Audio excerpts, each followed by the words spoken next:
Morning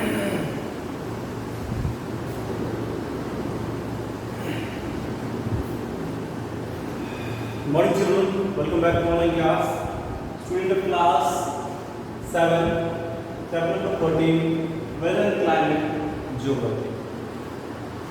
Now I am coming here with two topics, that is the permanent wind and the local wind. So now start the topic permanent wind and local wind. तो आज का जो chapter है वो नाम से ही देख रहे हैं कि हम लोग आज पढ़ रहे हैं काइंड्स ऑफ विंड के बारे में. Periodic winds that are blow of a certain period in a particular direction. जो पीरियोडिक विंड्स होती है मतलब जैसे जैसे एक एक करके जो धीरे धीरे करके हवाएं जो है वह आती हैं. एक परमानेंट जो हमेशा जो है बहती रहती हैं सो हवाएं, एक साइक्लोन टाइप का आती है, एक तरह से कह सकते हैं कि आंधी तूफान, यही एक तरह का जो है वह हवा है. तो वो एक क्या होते हैं पीरियोडिक विंड जो होती है एक पर्टिकुलर डायरेक्शन में ही होती है. And they are periodic winds. Monsoon are also periodic wind. Monsoon के विंड को भी जो है हम लोग पीरियोडिक विंड्स कह सकते हैं. And on a large scale in the mountain breeze also blows up to a slope during the day and down slope at the night. Monsoon का ये कहने का सबसे बड़ा कारण यह है कि मानसून जो है वह उसकी ब्रीज एंड ठंडी हवाएं जो है वह अपर डायरेक्शन की तरफ साथ साथ वह नाइट में जो है लोअर डायरेक्शन की तरफ जो है वह काफ़ी जो है वह बहती है. तो बात यहाँ उठती है परमानेंट विंड्स की कि परमानेंट विंड्स आखिरकार है क्या. As the name is referred, permanent मतलब हमेशा के लिए जो हवाएं बहती हैं. There are prevailing winds that blows in a certain direction permanently और अराउंड अस. जो एक सर्टेन डायरेक्शन, एक विशेष डायरेक्शन में दिशा में बहती है और विशेष दिशा में कह सकते हैं उनका बढ़ने का कारण ये है क्योंकि वही परमानेंटली हवाएं जो है वह कहलाती हैं. नाम से ही है परमानेंट मतलब अस्थाई, मतलब जो पूर्णतः अस्थाई है और जो हवाएं इस तरह की हो. तो आइए थोड़ा सा इसको और भी डिटेल में हम लोग जानें कि कैसे होता है. Distribution of atmospheric pressure belt over the world influence the pattern of the prevailing winds. जैसे डिस्ट्रीब्यूशन जो है एटमॉस्फेरिक प्रेशर के कारण जो है इन लोगों का हुआ है और वो काफ़ी एक तरह से पैटर्न प्रिवेलिंग हुआ है. जैसे कि मैंने बताया था आपको इससे पहले वाले में कि जैसे 5 डिग्री नॉर्थ और 5 डिग्री साउथ जैसे जैसे हवाएं जो है वो बहती हैं, वो चाहे 30 डिग्री नॉर्थ हो तब, चाहे 30 डिग्री साउथ हो तब, या 30 डिग्री 60 डिग्री नॉर्थ हो तब, चाहे 60 डिग्री साउथ हो तब. ये सभी यहाँ जाने के बाद में इन पर्टिकुलर जगह पर हवाओं का रुख काफ़ी जो है वह बदलता रहता है. तो ये प्रिवेलिंग हमारा विंड है. Since wind blow from a region of a high pressure to a region of a low pressure the pattern established is shown. आप जैसे कि एक अपना बुक सामने ज़रूर रखेंगे जब मैं पढ़ा रहा हूँ. सबसे महत्वपूर्ण बातें यह है कि आपका बुक आपके सामने रहो. आप अपने उसमें डायग्राम में जब आप लोग देखेंगे तो कैसे इसमें लो प्रेशर और हाई प्रेशर जो है वो बन रहा है उसमें जो है वो पूर्णतः दिखाया गया है.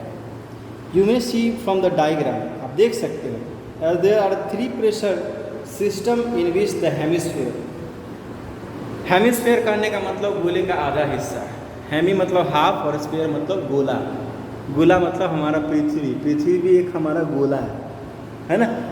एक फिल्म भी आई थी पीके में कहता है ना कि गोले का आदमी कैसा रहता है, मैं देखना चाहता था. तो गोला मतलब हमारा हो गया पृथ्वी से. तो देखते हैं इसमें पोलर हाई प्रेशर है, टेम्परेट लो प्रेशर है एंड सब ट्रॉपिकल हाई प्रेशर है. And the equatorial low pressure is a common for both hemisphere. क्योंकि इक्वेटर क्या है, बीच में है. और जहाँ तक हम लोग सभी को पता है कि equator is a type of a latitude, or equator is a type of an imaginary line that is divide our earth into two equal halves. पृथ्वी को दो बराबर हिस्सों में बांट देता है, वही हमारा इक्वेटर कहलाता है। तो ये थ्री जो अभी मैंने आपको प्रेशर जो बताए हैं, जो एक हेमिस्फेयर में यानी कि नॉर्थ और साउथ में रहता है, साथ ही बीचों बीच इसमें भी रहता है, इक्वेटोरियल पर भी रहता है, जो कि दोनों के लिए कॉमन है। अब बात करेंगे हम लोग लॉ प्रेशर की, यानी कि लोकल विंड की। लोकल विंड की जब बात करते हैं तो देखते हैं कि as the regional wind influence a particular area, जैसे कि एक पर्टिकुलर एरिया में जैसे हवा जब बहता है तो उसके बहने का क्या कारण हो सकता है। तो these areas popularly known as the local names, because कि ये लोकल जो हवाएं हैं वो उनका एक अपना ही स्पेशल कैरेक्टर है। And for the instance loo of the hot dry and that the blow in the north plains in summer. गर्मियों के मौसम में हम लोग देखते हैं कि लू बड़ा आता है। लू कि जैसे जैसे जो है पृथ्वी का रोटेशन होता है और रिवोल्यूशन जो है वह कंप्लीट होता है, उसका सबसे बड़ा कारण यह है कि जो पृथ्वी है हमारा वो उसका रेवोल्यूशन जो है वो कंटिन्यूसली होता है। जो कहते हैं कि 365 दिन में होता है कंप्लीटिंग एक रोटेशन, और देखते हैं पाते हैं उसमें कि जो भी चीज़ें हैं वो लोकल विंड्स के लिए ये उसके पर्टिकुलर जगह पर पाया जाता है, क्योंकि all the places are not uniform. सभी प्लेसेज जो है वो एक तरह से नहीं हो सकते। एक तरह से नहीं होने का कारण, सबसे बड़ा कारण इसका यह हो जाता है कि जैसे कि डेजर्ट है, तो डेजर्ट को हम लोग देखते हैं कि दिन में जितना जल्दी गर्म होता है उतना ही जल्दी रात में जो है ठंडा भी हो जाता है। ठीक उसी तरह आपका आर्कटिक सर्किल और अटलांटिक सर्किल देखिए, वहाँ पे तो सूर्य का रोशनी जो है वह अंशतः पहुँचता है, लगभग 1 से 2 महीने जो है वहाँ सूर्य जो है वह उगता है।